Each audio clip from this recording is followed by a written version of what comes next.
Today's message is entitled Pleasure or Promise. Pleasure or Promise. Hmm. What would you choose? Would you choose pleasure, present pleasure, or a promise in the future? Right? I remember a long time ago, I was watching Hidden Camera show. Yung Sumali and Hidden Camera. And they would take photos of kids and all that stuff. And I also saw another video regarding this. Kids at kindergarten who are able to withhold their present urges. They would put an ice cream there, then they leave the kid alone, and they would tell the kid, hey, don't touch that ice cream. And there would be a camera. And the kids that ate the ice cream, and the kids that did not eat the ice cream, they followed their life, and they saw the kids that was able to restrain themselves became successful. They gave up present pleasures in a sense. And they were able to restrain themselves on certain things. A lot of us here went to school. And that process is a long process. Nowadays, there's some kids at the age of 2, they go to school already. I find that nonsense. What do they learn? It's really like having a nanny or yaya, right? And then it's so expensive. So they send their kids to school, and eventually that kid will go on to college. Now, in going to college, that's a big thing. High school, fine. Grade school, fine. But college, you have to choose the right school, and you have to choose the right course. Because chances are the course that you choose will set you for life. It will put you in a direction that is almost irreversible. If you take up accounting, chances are you'll be an accountant. If you take medicine, chances are you'll be a doctor. And everybody would give their 2 cents worth on what course you should take or what school you should go to. For some people, that college thing could just last for 2 years if they take a vocational course, maybe like electrician or mechanic. But for some people who wants to really do well in school, it could take them 10 years maybe to be a doctor or something like that with specialty. For some, after that, not to mention after passing college, you still have to study, right? You have to study to be to pass the board or to pass the bar. So the journey is very, very long. Now, after you graduate, if you're an architect, a doctor, or a lawyer, normally your job is to burn the candles at night. It's those fresh graduate that does the work. I remember Rowie when she was still a new lawyer. Man, there's some days I would pick her up like 3 in the morning, then take her back 8 in the morning. She was burning the candles. Obviously, the partners are going home at 5. Especially at doctors, right? They have this tradition in doctors, they don't sleep for 2 days, 3 days, right? What's up with that? It's like their initiation rites. And at the end of the day, they earn cents. Because, they're at the bottom of the rung. It's they're paying your dues. And that preparation starts nowadays at 2 years old and ends up what? At what age? Mid-40s? Wherein you can stabilize a little in life? Right? So, in the point of all of this studying and all of this education is to what? Is to prepare you for life. to stabilize your life. So that when time comes, you don't want to live a life that's stressful from start to end. Kaya nga nowadays, mayroon silang retirement eh. Especially in the US, right? You retire and you just get pension for all the hard work you did all through your life. Let the last 5, 10, 20 years of your life be more relaxed. You prepare for that. Some people get it at a younger age, some at an older age. And I say that because most of us fall into that category. We have to work. We have to work hard to stabilize our life. And there will be a lot of ups and more downs and deep and long. Wanting to recover eventually. And eventually you recover, you learn your lessons in life, and that's why older people, they tend to be less risky. Ayoko na yung ganun-ganun ng buhay ko. Gusto ko medyo swabe-swabe na lang. Not like young kids. More aggressive, they still have the energy. They still have the energy to battle it out with life. And this is the point I'm making here as we look at Genesis chapter 12. Abraham, 75 years old, and his life was stable. He was living in a nice land. He was kind of okay. Everything was cruising. And all of a sudden, God speaks to him. Out of nowhere. The last time God spoke was with Noah. Now, in Genesis chapter 12, God speaks to him. And in verse 1, he says, "Now the Lord said to Abram, go forth from your country and from your relatives and from your father's house to the land which I will show you." One verse.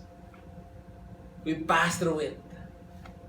But really, the implication of that is really heavy. Leave your country. Abraham was living at Ur, and that place is really lush.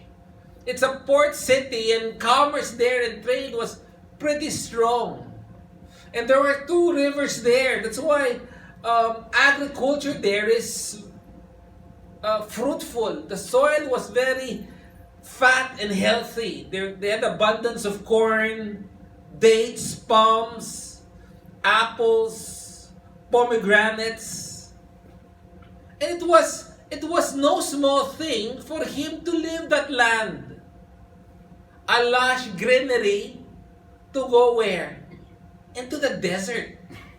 I mean, who among you would die to go and live in Afghanistan? In the middle of a desert. Dubai is different, right? Dubai is different. You're in Ur. But when you step down and go to a desert, man, that's a different thing. You have the comforts of an air condition, right? And you can close the windows. But in the desert, it's a totally different thing. And God is telling him to do that. To live the comforts of his life. I mean, who among us would want to, even here nga to live from where I am now to a less desirable area is a big step down. Or to live from where I am now to Tondo is a difficult thing. Maybe a place where there's no electricity, maybe a place where you have to carry your water to make igib. It's totally a different thing. So when God told Abram to leave your country, he was telling him to leave the physical comfort that he has in life. All of us, we want to live our life. We want to elevate our life a little bit higher. Always. From electric fan, we desire one day to have an aircon. Right? From a banig, we desire one day to have a bed. We want a better life. Not necessarily an extravagant life, but a life better. You desire 5 years from now that your life would be better. But here, God is telling him, I'm asking you to move from a comfortable life to a less comfortable life. Second thing he asked him to do is go forth from your country and from your what? Relatives. What does it mean by that? Your community. There's a sense of security. You know, when you're with family, it's more secure. When you're in your community, you're more at home. Especially your family, because your family is your support system in life. When things are not going well in life, you can call a family member to bear out your concerns in life. You can call your father, your mother, your brother, your sister, your cousins, and there, they will support you. You support, you help one another. And God is telling Abraham, leave that. Leave that support system in. And that's very difficult. Especially, you know, a lot of us in the Philippines, I think 10% of our population are OFWs. And you would hear them, a lot of them, that they're willing to work in America for a long period of time, but their desire eventually is to go back here, to build a house, to retire in the Philippines. Why? Because that's where my families are. That's where my friends stay. My best friend is from that province. To leave your relatives, to leave your family, is to detach yourself of the support system that you need to go through life. I mean, if something happens, who do you run to? Family. They're there to catch you when you fall. Especially parents, they're there to catch you when you fall. But God is telling Abraham, leave your family.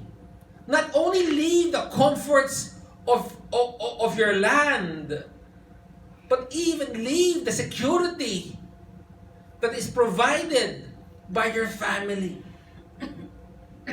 Again, all through our life, we seek that out. All through our life, we want to stabilize our life. And Abraham, at 75 years old, is being told to turn back from that life of stability. A life that will almost guarantee that he will cruise along.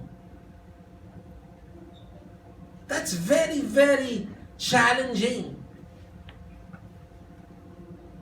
Thirdly, God tells him, go forth from your country, go forth from your relatives, and go forth from your father's house. Every man is identified by who their father is. The son of, di ba yung Jaworski, right? Son of Ski. Barnabas, son of Barna. Every people identify themselves with what? Their father. And the thing there is when God told Abram to leave his father's house, what he's telling is give up the inheritance that you will get from your father. His right to family property. Because normally the father keeps the property and all the income until he dies. Then, once he dies, kids will get their inheritance and there, continue with their life. Excuse me. But here, God is telling them, Abram, to leave, to forgo the manna, to forgo the inheritance, to forgo the security that inheritance would give. As I mentioned, the title of the message is Pleasure or Promise. So what God is asking is really earth-shaking. It will shake Abraham to the very core. He will be uprooted and placed in a location that is very unstable. No one wants that. God is telling him that. And it says, to a land which I will show you.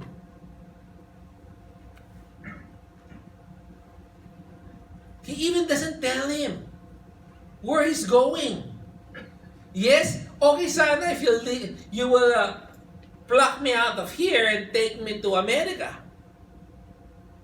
But here there's still a great sense of uncertainty on what God is telling him to do. To a land which I will show you. No, Lord, tell me. Before I obey, Lord, assure me. Show me first that my bank account is this much, then I will obey. Show me first, Lord, that my business is stable, then I will go forth. Guarantee me something, Lord. Because what you're asking me to do is huge. It makes no sense. Go to Hebrews chapter 11, please. Hebrews chapter 11, verse 8.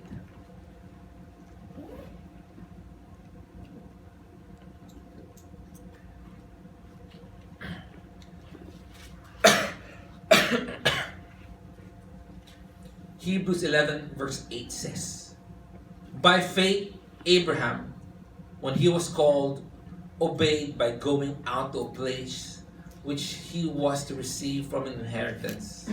And he went out, not knowing where he was going.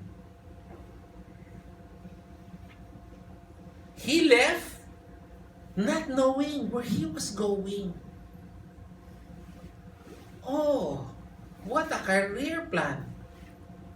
That's not the career path you would like to take. To the land of nowhere. He said, to the land which I will show you. But we need to realize something in life. It makes no difference where God tells you to go. Where God tells you to go is not the point. The point is you obey wherever He tells you to go. Because, unless Abraham walks away from the land of Ur, he will never experience the blessings of God. And for some of us here, we have not experienced the blessings of God in our life. Why? We refuse.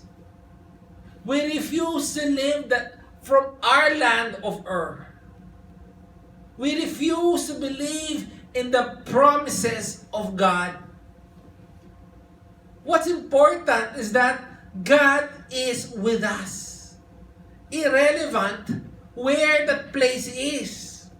What was important for Abraham was that it was the will of God for me to go. Therefore, I will go, irrespective where that place would lead me. But I realized something with God. Whenever you encounter God, it will never be logical. Because the Bible says, without faith, you cannot please Him. And when you say faith, what does it mean? It makes no sense. How can it make sense to leave your land, to leave your family, to leave your inheritance, to leave something that is so secure for what? A promise. What? If I tell you, hey, give up everything in your life, what? Because I promise you something, what? I'll take you to somewhere where, basta I'll take you. Wait a minute. You think I'm crazy? I am not crazy. I'm reasonable. I'm logical. Right? That's the gravity of the command of God to Abraham. It was shaking him to the core. And all that Abraham is holding on is what? The promise of God.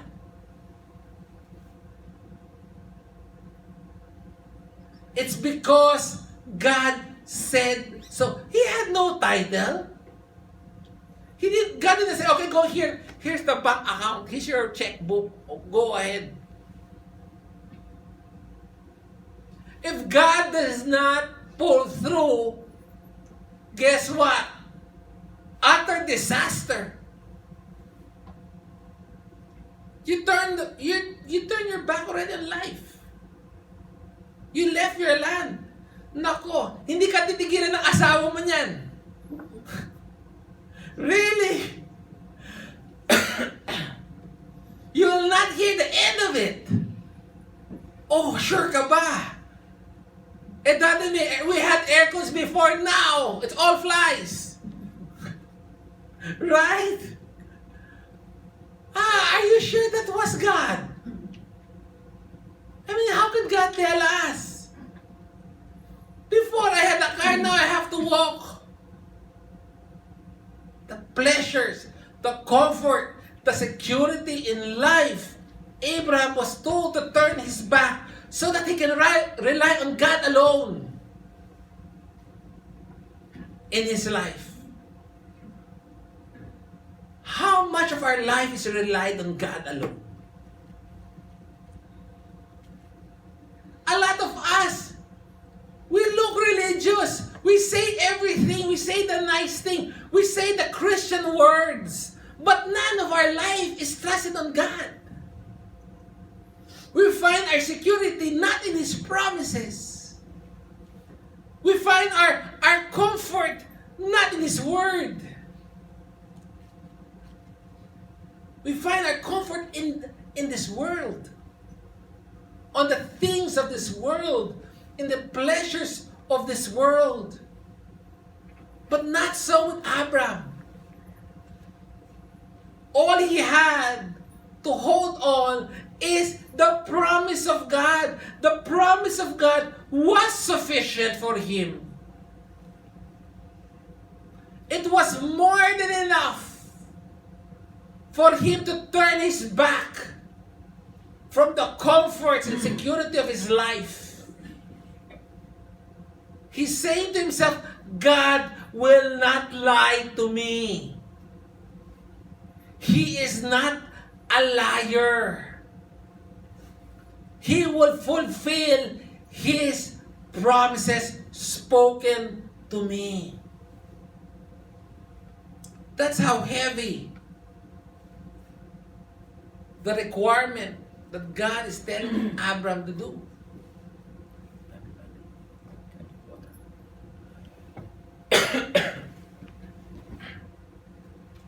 And if you think of it, it's very familiar. It's the same. Excuse me.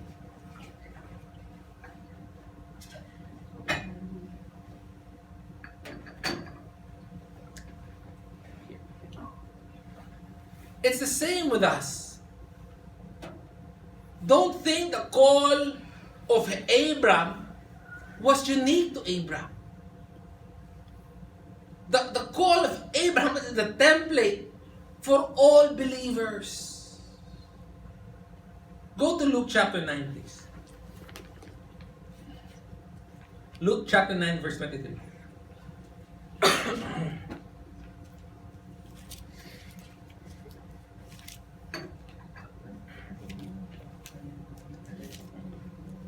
Luke 9:23 says, if anyone would come after me, he must deny himself, take up his cross daily, and follow me.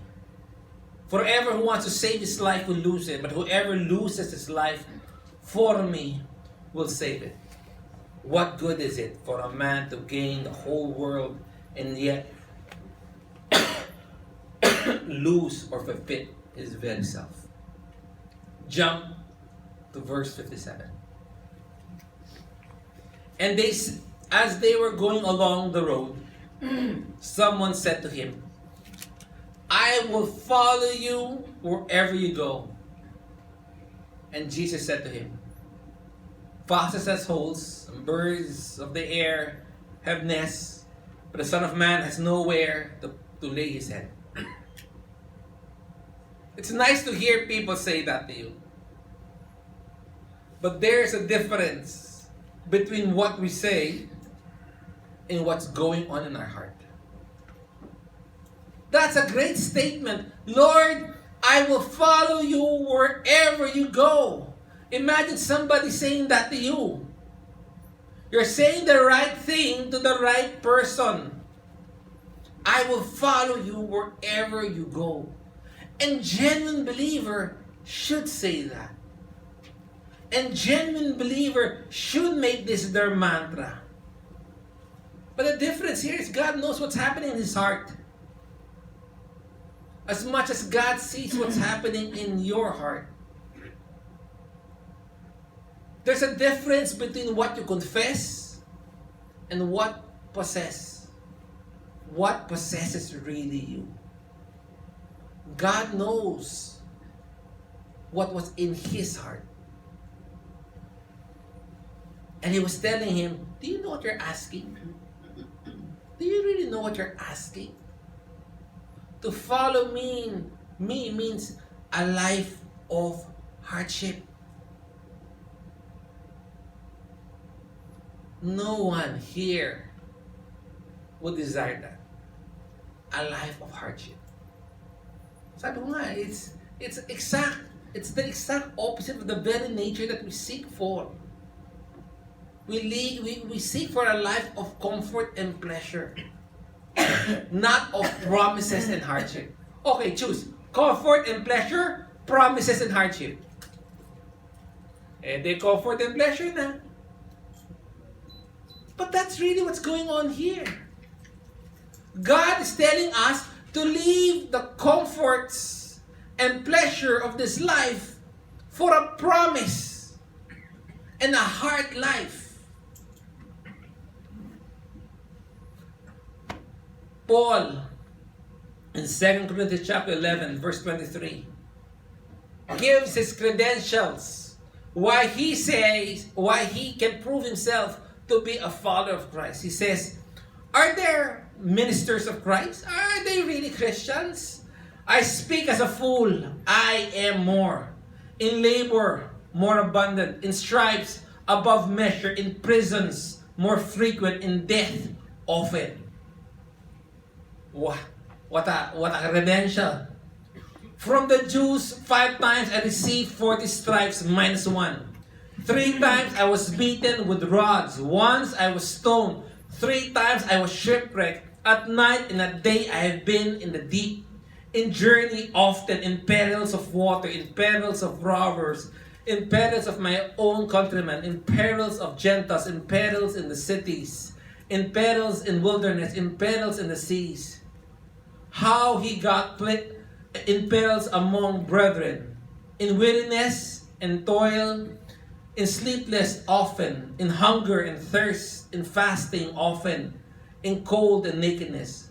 Beside other things, what comes upon me daily, my deep concern for all the church. Paul says, this is the proof that I'm a follower of Christ. That I'm really a follower of Christ. No false believer will be willing to suffer. Only genuine believers of God will be willing to turn away from the pleasure of this world for a promise, for a life of difficulty. No false follower will be willing to endure that. Why? Para ke? I'm just acting naman eh. So don't expect me to sacrifice too much. I'm just acting out my Christianity. I'm really fake.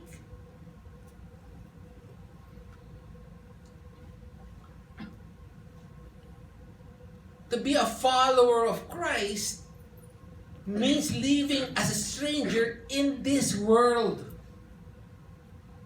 And you have to be resolved.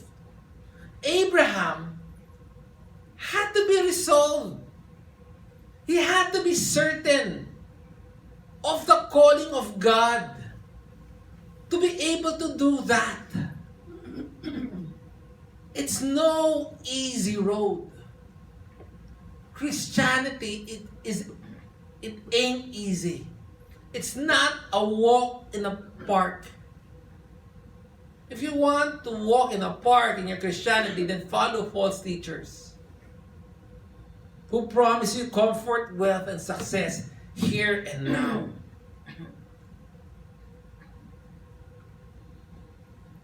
In verse 59, it says, and he said to another, follow me. But he said, Lord, permit me first to go bury my father. But I said to him, allow the dead to bury their own dead. But as for you, go and proclaim everything the kingdom of God. Here, God says, come on, follow me. He called this Abram to follow him. What did he do? He gave an excuse. Lord, allow me to bury my dad first. The implication here first is that what? The dad is not dead. Because if the dad was dead, he would not be allowed to be in the crowd. Because he will be defiled for 7 days. So, what he's saying, Lord, allow me to go to my dad and bury him. But a dad who's not dead. So allow me first to get my inheritance. I'll follow you, but I'll secure myself first. I will get my money. I'll ensure that my bank account is so and so. Then I'll follow you. He was putting money over master. He was putting gold over God. He was putting earthly treasures above heavenly treasures. If we are to follow God, if we are to follow Christ, He must be unrivaled. The guy sounds religious, but in reality he had no desire of following Christ. He has all the excuse. He'll give you 1,001 excuse to sound religious but not willing to follow. Allow me to bury my father. Verse 61 says, and another also said, Lord, I will follow you, but first permit me to say goodbye to those at home. But Jesus said to him, no one after putting his hand to the plow and looking back is fit for the kingdom of God. If we are to follow the callings of God, we have to realize that there should be no ifs or buts. Lord, I will follow you, period. You cannot follow two things.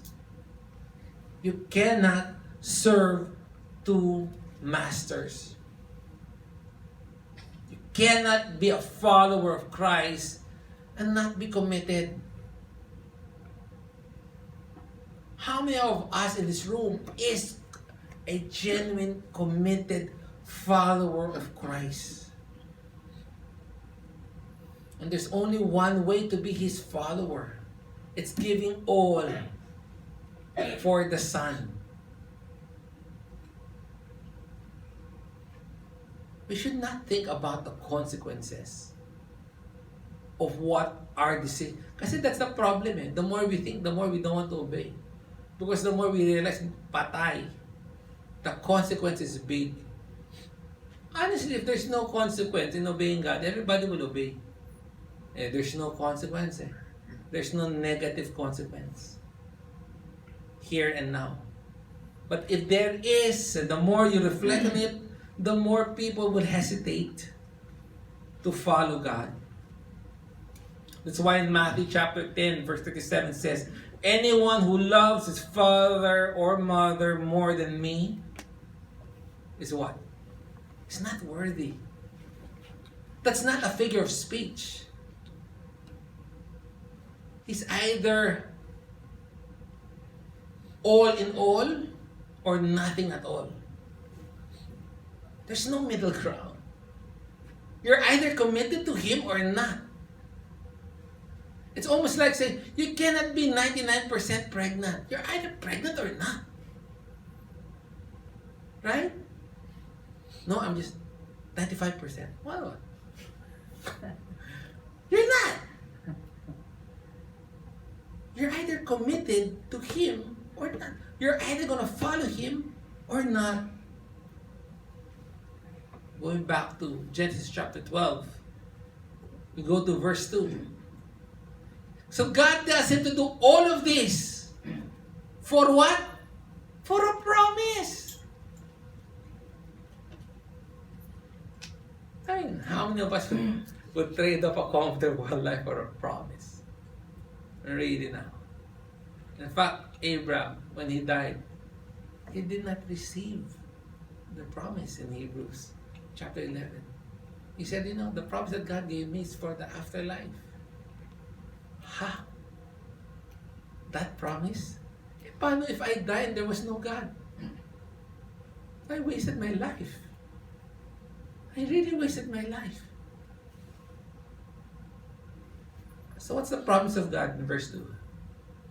I will make you a great nation. So what?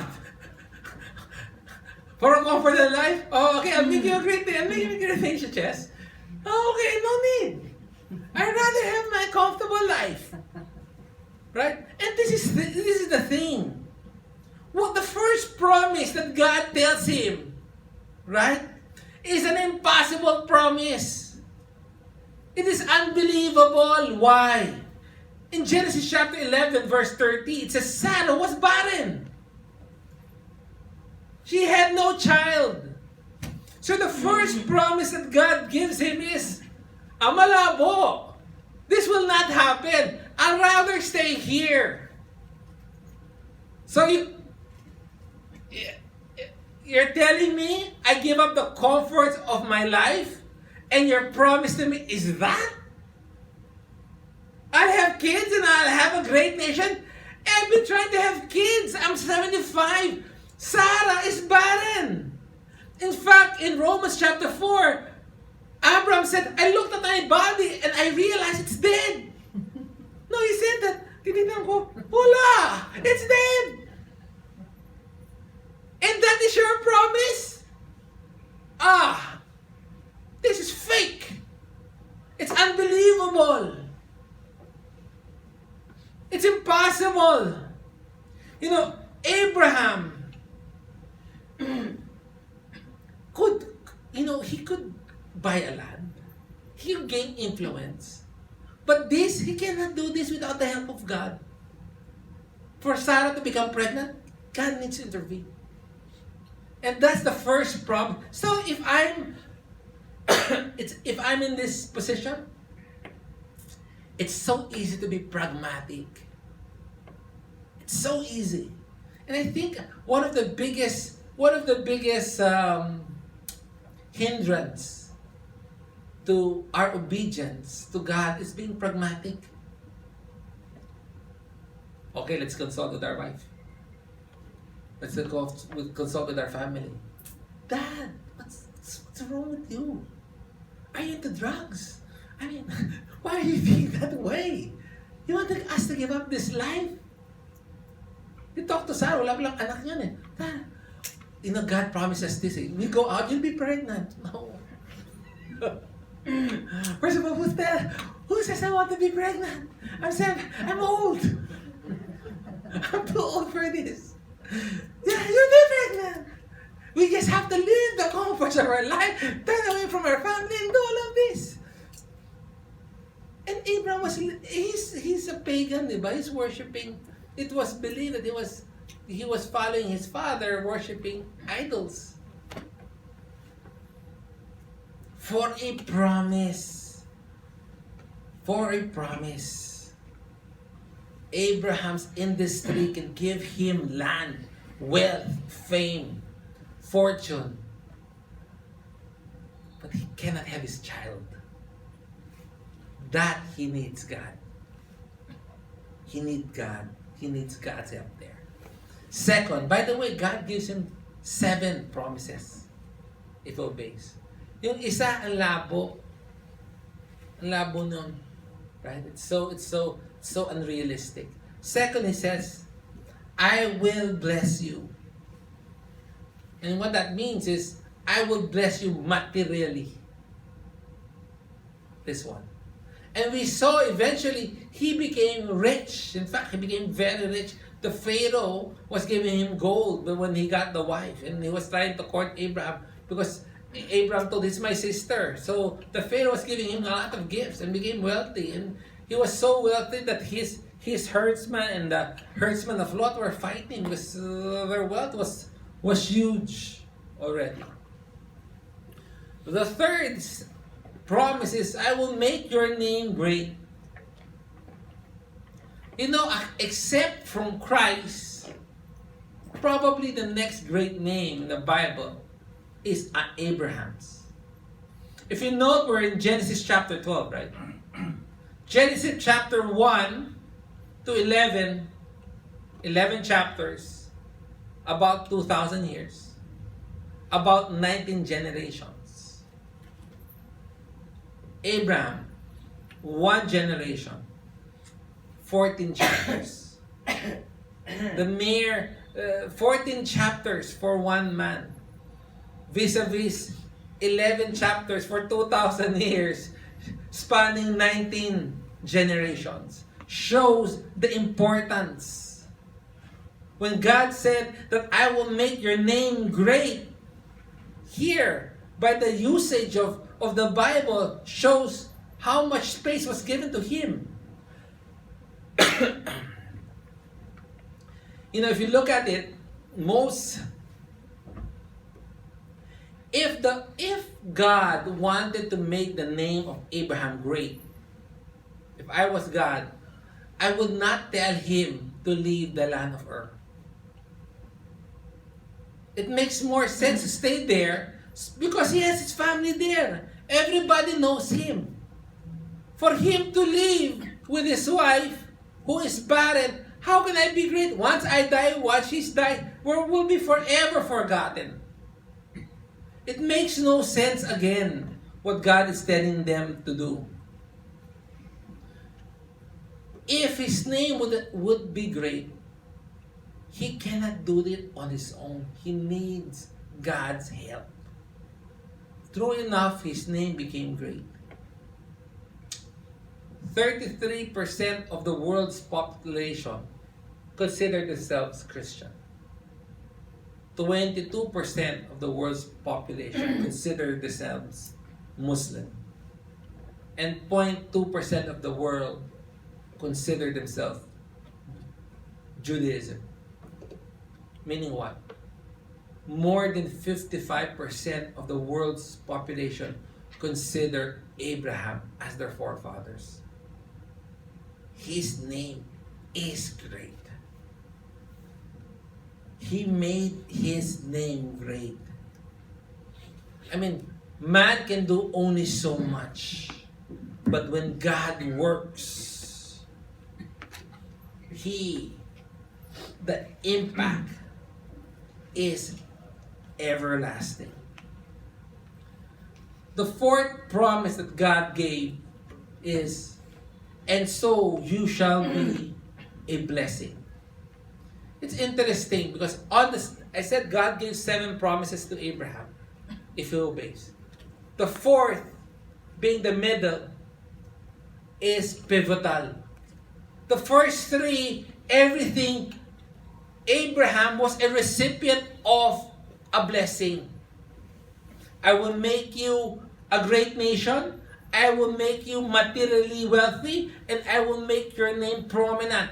Everything was, he was the recipient of the blessing. But on the fourth, what does it say? And so you shall be a blessing. Not only is he a recipient, he will be a receptacle for the blessings for other. He will be the transmitter of blessings. I realize something. The blessings that God bestows on us should not end with us. I mentioned this already in the pulpit a couple of times. The problem is this. The resources of God entrusted to the people of God is not being used for the work of God. The resource of God entrusted to the people of God is being used by the people of God for their pleasures. No. The resource of God entrusted to us should be used for God's work. We are to be receptacles only. We are only conduits. It should not end in us. The blessings that God gives us should emanate to others, so that other people might glorify God. Not that so that other people will be impressed by you. Oh, so that other people might glorify God when you use the blessings given to you to bless others. Verse 3, and I will bless those who bless you, and those who curse you will be cursed. The Jews never lacked enemies. As I said, in the whole history, the Jews was only at peace about 100 years. They have a lot of enemies. But the great thing here is, God said, I will bless those who bless you, and I will curse those who curse you. When Pharaoh excuse me, when Pharaoh mistreated the Jews, God caused the Red Sea to close on the armies of Pharaoh. He caused all the firstborns to be dead, to be killed. When Jews invaded Canaan, Rahab took them, took the spies. And when they raided, only Rahab and his family was spared. Those who bless you will be blessed. Those who curse you will be cursed. Of all the people of Canaan, only the Gibeonites were spared during the invasion because they managed to make a covenant with God's people. You see, whenever any tribe abused the Jews, the descendants of Abraham, their tribe were either annihilated or became a minor tribe. The promises of God is true, that He will protect the Jews. When the Greeks overran Palestine, eventually Rome conquered the Greeks. When the Greeks abused the Jews and killed Paul and a lot of Christians, what happened after that? Roman eventually fell. Hitler went down. Why? I believe because he was abusing the Jews. The Lord, as Bambino read, is our shepherd. He is our rock. He is our refuge. The Bible says, "A vengeance is mine, says the Lord." Those who curse you will be cursed. Those who bless you will be blessed. Again, this is not material things that God was offering Abraham. Seventh and the last promise. "And in you all families of the earth will be blessed." People, Bible scholars, refers this as a second promise. The first was when God told Eve that your seed will crush the seed of the serpent. That was a prophecy of Christ. Here, in you, all families of the earth will be blessed, meaning in your line, Christ will be born, and all the families of the world will be blessed through Christ. Realize, Abraham cannot be a blessing if he stayed where he was. He had to leave where he was. He had to leave the comforts and the security of his house, of his land, of his inheritance, if he is to receive the blessings of God. Abraham had to decide to abandon his land in favor of the land that God will just show. He has to decide whether to abandon his family and the security of the family for a promise that God, for the promise of the family that God will build in him.